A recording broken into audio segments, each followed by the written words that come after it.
Morning. কেমন আছো সবাই? ভালো তো? আচ্ছা, গতদিন আমরা একটি চ্যাপ্টার পড়েছিলাম। যে চ্যাপ্টারে একটি গল্প ছিল, সেই গল্পটির নাম হচ্ছে তাল নবমী, আর লিখেছেন বিভূতিভূষণ বন্দ্যোপাধ্যায়।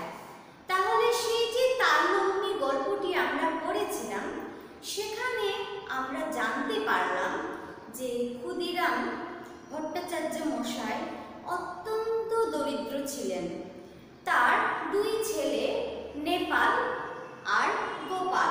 নেপালের বয়স 12 বছর আর গোপালের বয়স 10 বছর।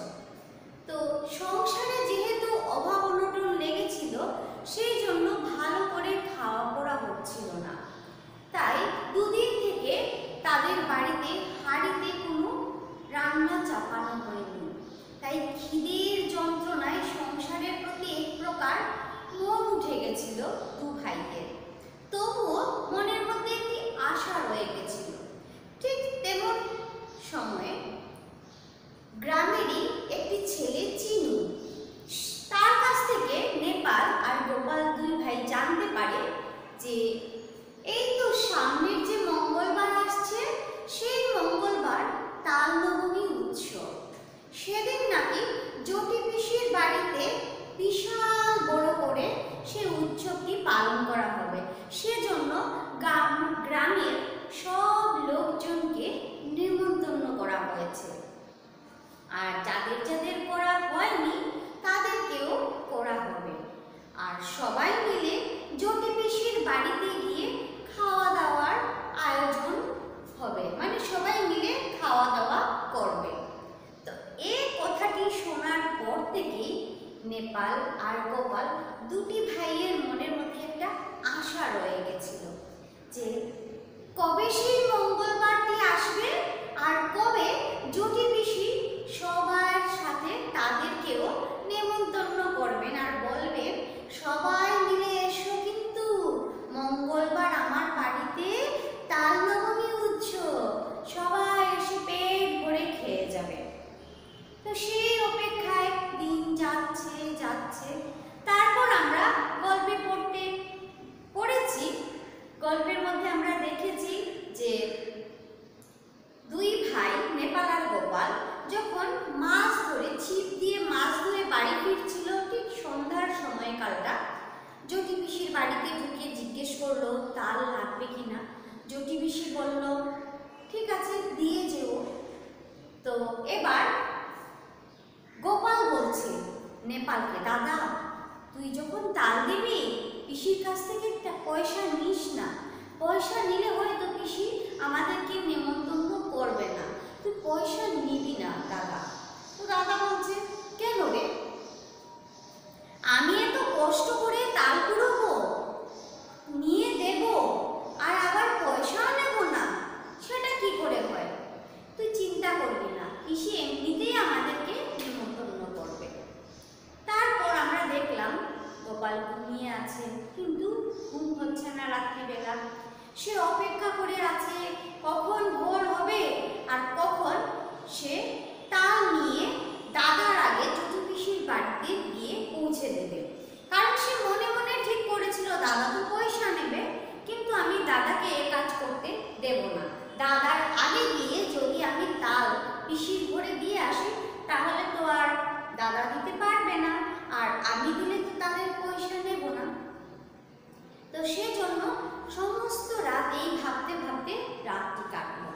অবশেষে যখন দিন হলো, তখন খুব ভোরবেলা গোপাল উঠে গেছে। উঠে দেখছে বাবা মা দাদা সবাই শুয়ে আছে।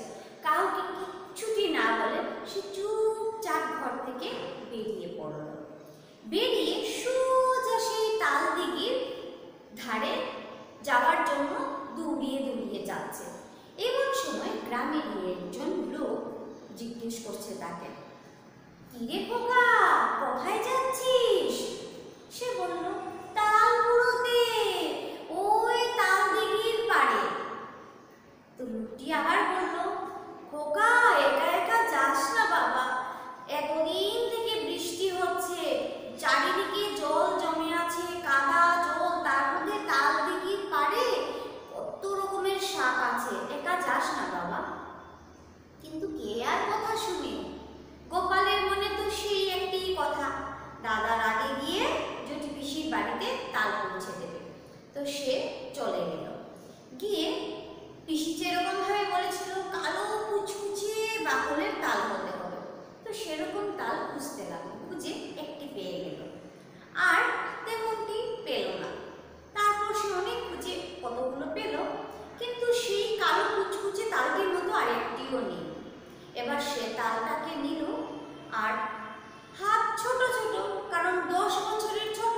বাচ্চা গোপাল। তো সে ছোট্ট মানুষ কতটা তাল বয়ে নিতে পারবে, তাই কোনো ক্রমে সেই কালো কুচকুচে তালটি নিল, সঙ্গে আরেকটি তাল নিল, নিয়ে সোজা পিসির বাড়িতে এক দৌড়। সেখানে পিসিমা সবে মাত্র ঘুম থেকে উঠেছেন, উঠে দেখবে গ্রামের ঘরে কি হয়, জল ছিটে দেওয়া হয়, চারিদিকে জল ছিটে। ঘুম থেকে উঠে মানে বলা হয় ঘরকে শুদ্ধি করা, তো চারিদিকে জল ছিটা দিচ্ছেন তিনি। এমন সময় গোপাল গিয়ে হাজির। পিসিমা হঠাৎ গোপালকে দেখে, কি রে গোপাল, এত সকাল সকাল? গোপাল বলছে মুচকি হেসে, এক গাল হেসে সে বলছে, ও পিসিমা, তোমার জন্য তাল নিয়ে এসেছি। ও তাল নিয়ে এসেছি, আচ্ছা দেখ বলে পিসিমা তাল দুটো হাতে নিল, নিয়ে সোজা ঘরে ঢুকে গেল। গোপাল একবার ভাবছিল, যখন পিসিমা তাল নিতে আসছে, জিজ্ঞেস করবো নাকি পিসিমাকে কবে তাল নেবনি, কিন্তু মনে মনে ভয় যদি পিসিমা কিছু বলে, তাই কিচ্ছুটি আর বলেনি। তো এই জায়গা থেকে আজ আমরা শুরু করছি আমাদের পড়া। আমরা গতদিনের ক্লাসে আমরা এতটুকু, আজকে যতটুকু আমি তোমাদেরকে গল্পের মতো করে বললাম ততটুকু আমরা পড়েছিলাম। আজ আমরা ঠিক তারপর থেকে শুরু করছি পড়া, ঠিক আছে? তাহলে চলো সবাই এবার আমার সাথে বইটি বের করো। বইয়ের পৃষ্ঠা হচ্ছে 89 আর ইংরেজিতে 89, ঠিক আছে? আচ্ছা, তাহলে এটা আমরা পড়ে নিয়েছি, এই পৃষ্ঠা আমরা পড়ে নিয়েছি। এবার বের করো পৃষ্ঠা 91, বাংলায় 91, ইংরেজিতে 91, ঠিক আছে? তাহলে আমাদের পড়া শুরু হচ্ছে আজকে এখান থেকে, যে পিসিমাকে গোপাল দুটো তাল দিল, পিসিমা তাল দুটো নিয়ে ঘরে চলে গেলেন। গোপাল ভাবছিল পিসিমাকে জিজ্ঞেস করবে তাল নবমীর বিষয়ে, কিন্তু মনে সাহস আর কুলোয়নি, তাই সে কিচ্ছুটি না বলে অপেক্ষা করলো যে পিসিমা যদি বলেন গোপাল আসবি কিন্তু তাল নবমীর দিন, কিন্তু পিসিমা একটি কথাও বললেন না। গোপাল মাথা নিচু করে মন খারাপ করে পিসিমার বাড়ি থেকে চলে আসলো। এসে সব বাচ্চারা, মানে গোপালের বয়সী বাচ্চারা যারা যারা খেলাধুলা করে তারা সবাই খেলছিল, সে তাদের সাথে বসে ছিল ঠিকই, কিন্তু খেলায় না মনটি লাগছিল না, বারবার চিন্তা করছিল তাল নবমীর জন্য। কারণটি হচ্ছে খিদে। দুদিন ধরে তারা কোনো কিছুই খেতে পারেনি। তো এইরকম অবস্থায় চিনু বলল জ্যোতি পিসির বাড়িতে তাল নবমীর উৎসব হচ্ছে, তালের বড়া বানানো হবে, সব মানুষকে খাওয়ানো হবে নিমন্ত্রণ করে। তার মানে নিমন্ত্রণ করে খাওয়ালে অনেক রকমের রান্নার আয়োজন করা হয়, বিভিন্ন রকমের তরকারি, পায়েস, মিষ্টি সব কিছু থাকে। তো এবার যারা খেতে পারছে না, যাদের ঘরে রান্নার চাপাতে পারছে না, হাঁড়িতে চাল ডাল কিচ্ছু নেই, তো সেই রকমের একটি ঘরের বাচ্চা তো মনের মধ্যে এই আশা রাখতেই পারে যে ওই পাশের বাড়িতে পিসির ঘরে নিমন্ত্রণ হবে, সবাই খাবে, নিশ্চয়ই আমাদেরকেও করবে, আমরাও গিয়ে কত রকমের খাবার খাবো। তো এই আশা সেই গোপালের মনে লেগেছিল। এবার আমরা শুরু করছি এখান থেকে পড়া। গোপাল তার সমবয়সীরা সবাই খেলছে, কিন্তু গোপালের খেলায় মন নেই, সে কেবলই অন্যমনস্ক হয়ে আছে আর চারিপাশটা দেখছে। দেখে লেখক বলছেন যে ঠিক সেই সময় গোপাল যখন সবার সাথে খেলতে গেছিল, কিন্তু খেলায় মন নেই, আর সে দাঁড়িয়ে দাঁড়িয়ে দেখছিল যে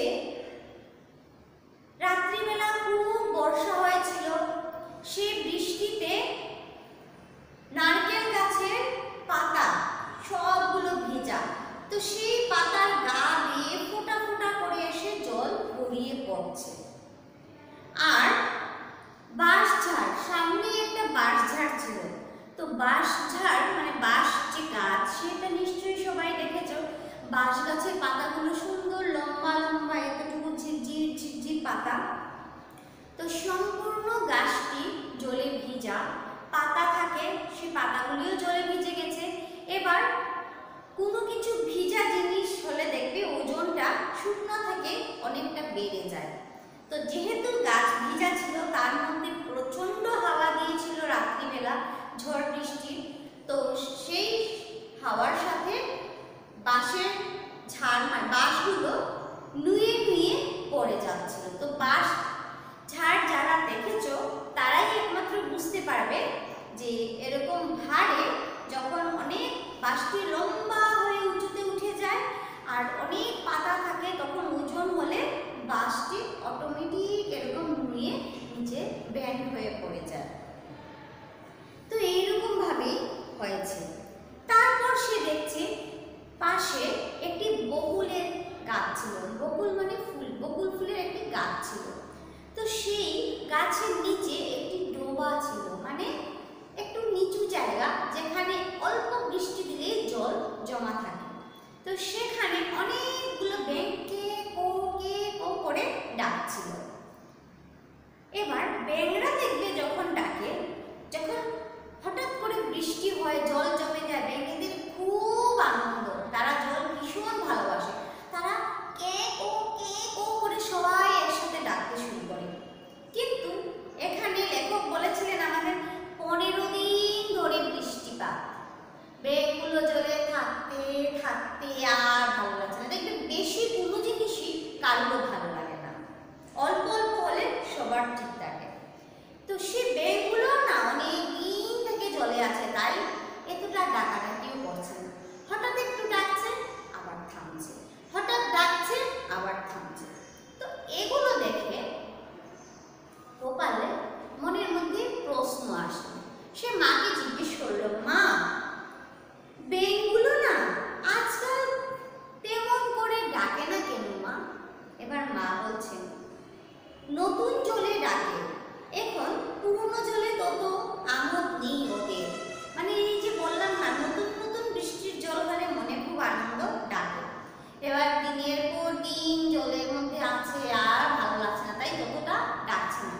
তাই মা বললেন যে আবার যখন এই জল শুকিয়ে যাবে, আবার নতুন করে বৃষ্টি হবে, তখন নতুন নতুন জল পেয়ে আবার ব্যাঙেরা ডাকবে। এবার গোপালের মনে তো প্রশ্ন, তাল নবমী নিয়ে সে মাকে জিজ্ঞেস করল, আজ কি বার মা?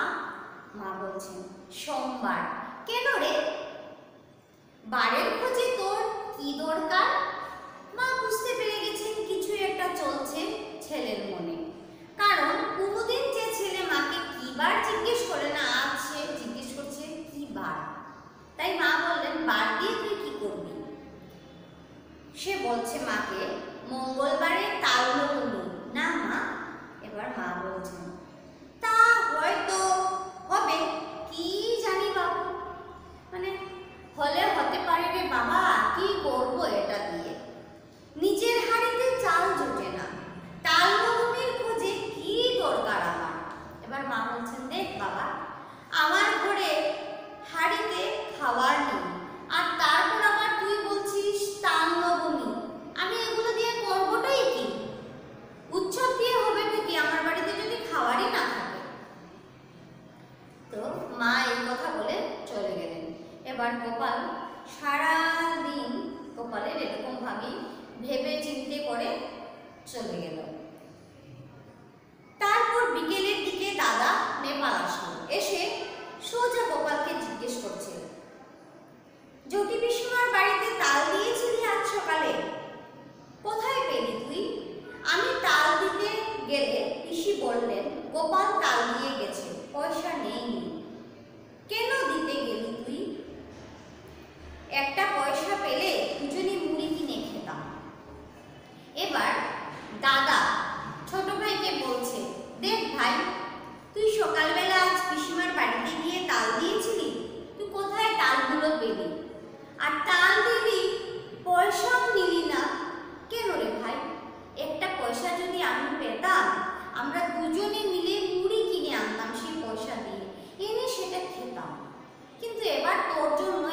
পয়সাও পেলাম না, আর মুড়ি কিনা তো দূরে থাক।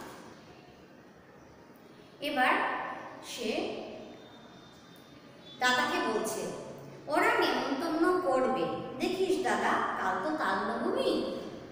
এবার দাদা বলছে সে এমনিতেই নেমন্তন্ন করবে, পয়সা নিলেও করবে না নিলেও করবে, তুই একটা আস্ত বোকারে গোপাল। এবার সে আবার দাদাকে মানে গোপাল দাদাকে বলছে আচ্ছা দাদা কাল তো মঙ্গলবার না? দাদা বলছে এবার রাত্রি হয়ে গেছে, গোপালের কিন্তু আর ঘুম আসছে না, মনের মধ্যে একটা কন্টিনিউ উত্তেজনা লেগেই আছে। ওই কি হবে, ওই পিসিমা নেমন্তন্ন করলো না, সবাইকে করলো, আমাদেরকে করলো না, তাহলে নিশ্চয়ই কাল সকালে এসে পড়ে যাবে যাওয়ার জন্য। তো এইরকম ভাবনা চিন্তা করতে করতে সে জানলা দিয়ে তাকিয়ে রয়েছে, তাকিয়ে দেখছে ওই যে দূরের বকুল গাছ ছিল, সেই বকুল গাছটার নিচে জোনাকিরা মিটমিট করে আলো দিচ্ছে। তারপর সে দেখতে পেল এগুলো জানলা দিয়ে, আর ভাবছে কখন যে ভোরটা হবে, কখন যে সকাল হবে, সকাল হলেই তো মঙ্গলবার, তাল নবমী, পিসিমার বাড়িতে যাব, খেতে কত কিছু খাবো। তো এই ভাবতে ভাবতে কখন তার চোখ লেগে গেছে, মানে ঘুম এসে গেছে, সে বলতেই পারেনি। এবার সে ঘুমের মধ্যে স্বপ্ন দেখছে, পিসিমার বাড়িতে গেছে, পিসিমা আদর করে বসিয়ে তাকে খাওয়াচ্ছেন, বলছেন কাকুরের ডাল নিবি আর গোপাল আর দেব। তারপর বলছেন মুগের ডাল নে, এবার ভাতগুলো মেখে নে মুগের ডাল নে। তারপর সে দেখছে জটি পিসিমার বড় মেয়ে লাবণ্যদি নাম, সে একটা থালাতে করে তিল পিটুনি নিয়ে এসেছে, মানে কি একটা বড়া টড়া ভেজে টেজে নিয়ে এসেছে, এনে গোপালকে বলছে গোপাল তিল পিটুনি খাবি, কটা দেবো তোকে? গোপাল তো কিছু বলছে না, সে শুধু খাচ্ছে খাচ্ছে। তো লাবণ্যদি হেসে নে পুরো থালাটাই গোপালের থালার মধ্যে ঢেলে দিল, দিয়ে বলল নে গোপাল এবার তুই বসে বসে খা, লাগলে বলিস। তো বলে চলে গেল। তারপর কত সময় পর সে তো খাচ্ছে, দেখছে জটি পিসিমা এক হাতে পায়েসের বাটি আর আরেক হাতে তালের বড়া বানিয়ে নিয়ে এসেছেন, এনে গোপালকে দিয়ে বলছেন গোপাল ওই যে তুই তাল কুড়িয়ে এনে দিয়েছিলি, সেই তাল দিয়ে আমি পায়েস বানিয়েছি, আর এই দে তালের বড়া, নে বাবা তুই পেট ভরে খা। এবার গোপাল পায়েসটা যেই পাশে পেল, একটা সুন্দর একটা গন্ধ, সেই গন্ধটি হচ্ছে খেজুর গুড়ের। খেজুর গুড় হচ্ছে খেজুর গাছ দেখেছে সবাই, তো সেই খেজুর গাছে একদম উপরে মানুষ উঠে উঠে একটা জায়গায় একটু কেটে সেখানে মাটির বড় বড় হাঁড়িগুলো বেঁধে লাগিয়ে দেয়। এবার সেই কাটা জায়গাটা থেকে রস টপ টপ টপ করে সেই হাঁড়িটার মধ্যে জমা হয়।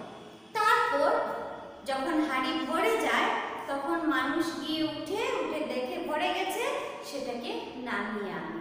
এবার সেই রসগুলোকে আগুনে জাল দিতে থাকে, একটা পাত্রের মধ্যে এনে জাল দেয়, মানে গরম করতে থাকে। এবার সেটা গরম হতে হতে হতে হতে আস্তে আস্তে একদম গুড়ের মতো চাটকা হয়ে যায়, সেটাই হচ্ছে খেজুর গুড়। খেতে ভীষণ রকমের স্বাদ আর স্মেল, কি সুন্দর গন্ধ। তো গোপাল বলছে এত সুন্দর খেজুর গুড়ের গন্ধ বেরিয়েছে সেই পায়েস থেকে, অর্থাৎ পিসিমা পায়েসটা বানিয়েছেন খেজুর গুড় দিয়ে, মানে পায়েসটা মিষ্টি থাকে, তো মিষ্টিতে চিনি দেননি, তিনি খেজুর গুড় দিয়েছেন যাতে গন্ধও সুন্দর হয় আর মিষ্টিও হয়। তো সে দেখছে এগুলো সে খাচ্ছে। এবার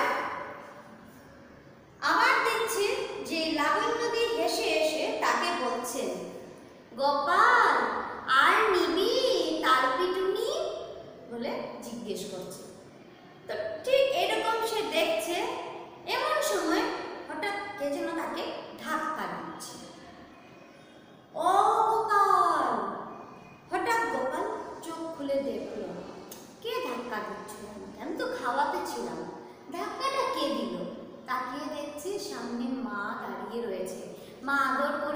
তাকে ডেকে ডেকে বলছেন, যে তাকিয়ে দেখছে জানলা দিয়ে, প্রথমে জানলা দিয়ে দেখছে তাকিয়ে, বৃষ্টি পড়ছিল, কমে গেছে। সেই ভেজা গাছগুলো, পাশে আতা গাছ ছিল, সে আতা গাছে দেখতে পাচ্ছে সেটাও জলে ভিজে ভিজে আছে। এবার সে ভাবলো, ও এটা তো আমি আমার বাড়িতে শুয়ে আছি, আর কই আমি দেখছিলাম জুটি পিসিমার বাড়িতে বসে বসে কি কি খাচ্ছিলাম। এটা তো আমি স্বপ্ন দেখছিলাম, আমি তো আমার ঘরে শুয়ে আছি, এই তো আমার ঘরের জানালা, এই তো জানালার পাশে ঝোপঝাড়, ওই তো দেখা যাচ্ছে আতা গাছ, তাহলে আমি এতক্ষণ সব ভাবছিলাম। যা, আবার সেদিকে তাকালো, দেখছে মা। সে দেখছে মার হাতের মৃদুর ঠেলায় ঘুম ভেঙেছে, মানে মা ধাক্কা দিয়ে দিয়ে তাকে ডেকে ডেকে ঘুম থেকে উঠিয়েছেন। মা পাশে দাঁড়িয়ে বলছেন, ওঠ ওঠ, বেলা হয়েছে কত, মেঘ করে আছে তাই বোঝা যাচ্ছে না। এবার মা গোপালকে ডেকে বলছেন, গোপাল ওঠ বাবা, অনেক বেলা হয়ে গেছে, আকাশে মেঘ আছে তাই সূর্যের আলোটা এত বেশি করে মানে প্রকাশ পাচ্ছে না, মেঘলা মেঘলা হয়ে আছে, তাই তুই ভেবেছিস এখনো হয়তো ভোর হচ্ছে হচ্ছে হয়নি ভালো করে, কিন্তু আসলে অনেক বেলা হয়ে গেছে বাবা, উঠ। এবার গোপাল আর কি করবে, মায়ের মুখের দিকে হা করে বোকার মতো ফেল ফেল করে তাকিয়ে আছে। ফেল ফেল মানে হা করে মায়ের মুখটার দিকে সে তাকিয়ে রয়েছে। এবার মাকে জিজ্ঞেস করছে, আজ কি বার মা? মা বললেন, মঙ্গলবার। যেই মা মঙ্গলবার বলেছেন, তাও তো বটে, আজই তো মঙ্গল, তার নবমী। ঘুমের মধ্যে ওসব কি হিজিবিজি স্বপ্ন সে দেখছিল। এবার সে ভাবছে, হ্যাঁ আজ তো মঙ্গলবারই, ঘুমের মধ্যে আমি যা তা কিছু দেখছিলাম। এবার বেলা আরো বাড়তে লাগলো, মানে বেলা হয়ে যাচ্ছে। দেখবে এই যে আমাদের সকাল, দেখতে দেখতে দুপুর, দেখতে দেখতে বিকেল, তারপর রাত। তো আবার পরের দিন ঘুমিয়ে রাত্রে ঘুমাবো আমরা, পরের দিন আবার সকাল, আবার দুপুর, আবার, তো কন্টিনিউ এরকম দিনটা চলে যাচ্ছে। তো তাই লেখক এখানে বলছেন যে বেলা কন্টিনিউ বাড়তে লাগলো। এবার ঘন মেঘাচ্ছন্ন বর্ষার দিনে যদিও বোঝা গেল না বেলা কতটা হয়েছে, মানে এই যে যেমন মনে করো আজকের দিনটি সমস্ত আকাশটি মেঘলা হয়ে আছে, ওটা বাজছে ওটা না বোঝা যাচ্ছে না, কারণ রৌদ্র, আকাশে প্রচন্ড রৌদ্র থাকলে তখন দেখবে ও এখন রৌদ্র এইদিকে, এখন একটু সরে যাচ্ছে, মানে মাথার উপরে চলে গেছে, অর্থাৎ দুপুর হয়ে গেছে, এখন হেলাম দিয়ে পশ্চিম দিকে একটু একটু করে যাচ্ছে, ও মানে বিকেলটা হয়ে যাচ্ছে, ও তারপরে তো সন্ধ্যা হয়ে যাচ্ছে। তো সূর্যের এরকম মুভমেন্টের সাথে সাথে আমরা আমাদের দিনের সময়টাকে বুঝে নিতে পারি, ঘড়ি না দেখলেও এরকম মুভমেন্ট হলে বোঝা যায়। কিন্তু যখন আলো সূর্যকে দেখতে পাচ্ছ না, একটা মেঘলা মেঘলা চারিদিকে, তখন তুমি কি করে বুঝবে এখন দুপুর হয়েছে না এখন বিকেল হয়ে যাচ্ছে, তো বোঝাই যায় না। তাই লেখক বলছেন, দিনটা মেঘলা করেছিল দেখে বোঝা যাচ্ছে না। গোপাল ধীরে ধীরে বিছনা থেকে উঠে দরজার সামনে গিয়ে, এদের ঘরের সামনে মানে দরজার বাইরে একটা গাছের গুড়ি ছিল, মানে গ্রাম দেশে দেখবে বড় বড় গাছগুলোকে কাটার পর গাছের গুড়িগুলো রয়ে যায়, তো সেগুলো কাটতে হয়, তো সেটা কোনো কারণবশত রয়ে গেছে। গোপাল গিয়ে সেই গুড়িটার উপর বসে রইল, আর তার চোখ দুটো সোজা রাস্তার দিকে। কে যাচ্ছে কে আসছে, ওই বুঝি জুচি কুসিমার বাড়ি থেকে লোক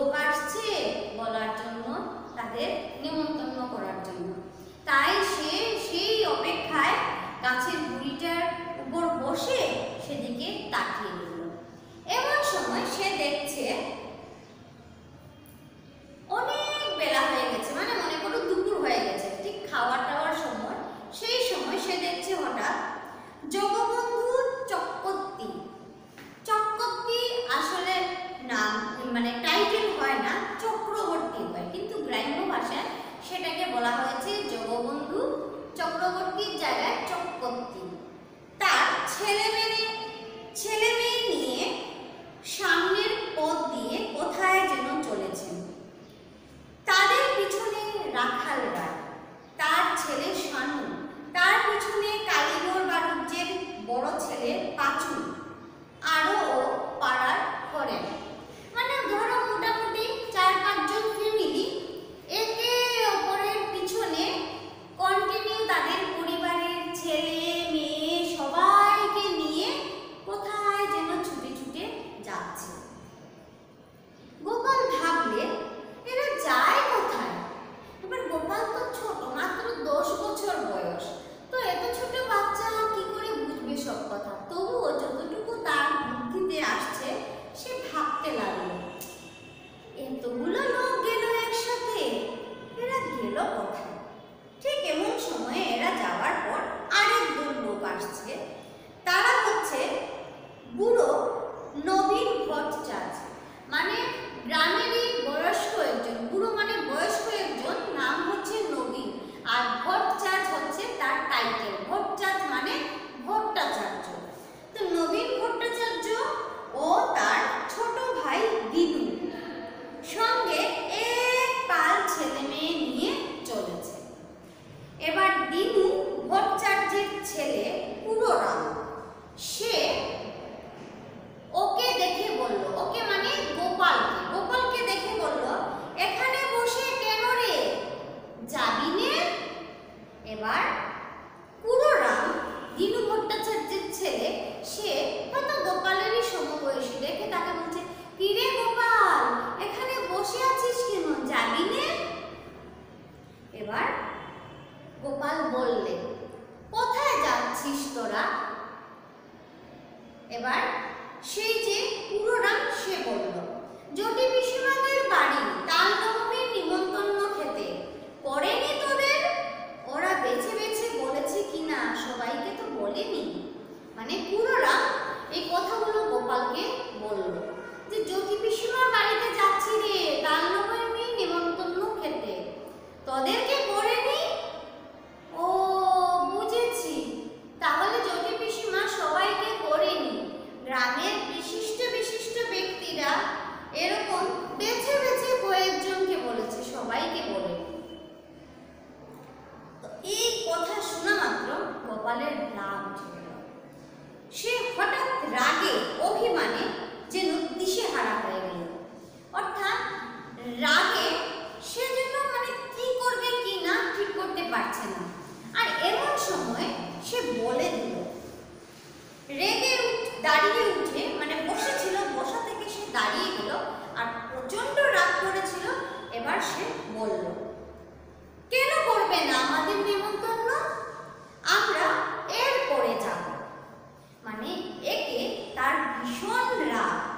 এতদিন থেকে সে অপেক্ষা করে যাচ্ছে পিসিমার বাড়িতে যাবে, গিয়ে খাবে।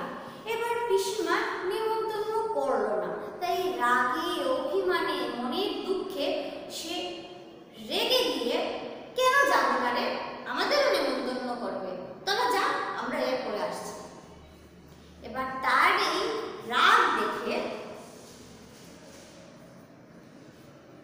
এই যে রাগ করেছিল, রাগ করবার মতো কি কথা সে বলছে বুঝতে না পেরে পুরোরাম অবাক হয়ে বললেন, বারে তা অত রাগ করছিস কেন, কি হয়েছে? মানে দেখো গোপালের মনের কি অবস্থা, এটা তো আর সে কাউকে বলেনি, আর কেউ জানেও না। তাই পুরোরাম গোপালের এই রাগ দেখে হঠাৎ করে বলছে, বারে আমি জিজ্ঞেস করলাম একটি কথা, তুই এত রাগ করছিস কেন, কি হয়েছে রে তোর? বলে ওরা চলে গেল। ওরা চলে যাওয়ার সঙ্গে সঙ্গে গোপালের চোখে জল এসে পড়ল। বোধ হয় সংসারের অবিচার দেখি, মানে এবার দুঃখে অভিমানে গোপালের চোখে জল এসে গেল। কারণ সে এতদিন থেকে সেই তালনবমীর অপেক্ষা করছে। তারপর আবার দেখো পিসিমাকে নিয়ে সে তাল দিয়েছে, বিনা পয়সায় দিয়েছে, একটি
ভাবছে, আমি তো পিসিমার জন্য এত কিছু করলাম, একটা পয়সাও নিলাম না, আর পিসিমা নাকি একটা বারের জন্য আমাকে নিমন্ত্রণ করলেন না।